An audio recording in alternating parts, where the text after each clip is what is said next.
Sinailalim na sa state of calamity ang probinsya ng Bulacan dahil sa paglobo ng kaso ng dengue ngayong taon. Habang sa Abra, siksika na sa ospital ang mga batang pasyente na nagkakasakit ng dengue, diarrhea at pneumonia. Narito ang report. Dito sa labas ng pediatric ward ng Abra Provincial Hospital, nagtitiis ang ilang batang pasyente.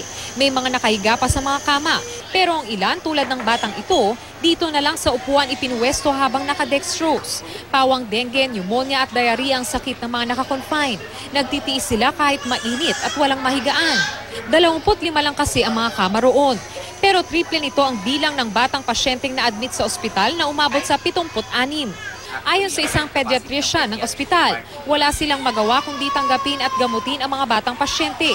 Nagkakaubusan na rin ang dengue test device sa naturang ospital dahil kada araw ay mahigit 30 suspected dengue patient ang dumarating doon.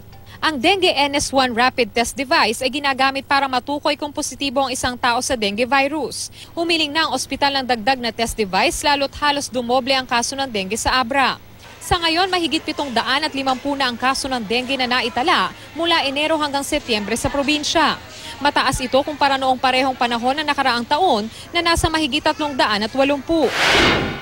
Nasawi sa pagsusuka at pagdurumi ang isang batang 4 na taong gulang sa Sagnay sa Camarines Sur. Naaalarma rin ang ilang barangay official lalo't maraming residente na ang nakaranas ng pagsusuka at pagdurumi noong weekend. Hinihinalang sanhin ito ang pinagkukunan ng tubig ng mga residente. Nagsagawa rin ng water sampling doon ng Municipal Health Office.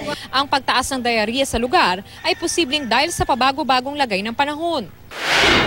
Sa Lawag, Ilocos Norte, agad nagkasa ng cleanup drive sa lugar matapos umakyat sa 480 ang kaso ng dengue na naitala mula Enero hanggang Setyembre. 4 na batang magkakapatid pa ang sabay-sabay na naospital dahil sa dengue. Nababahala tuloy ang City Health Office sa pagtaas ng dengue case. Para sa unang balita, Von Aquino reporting.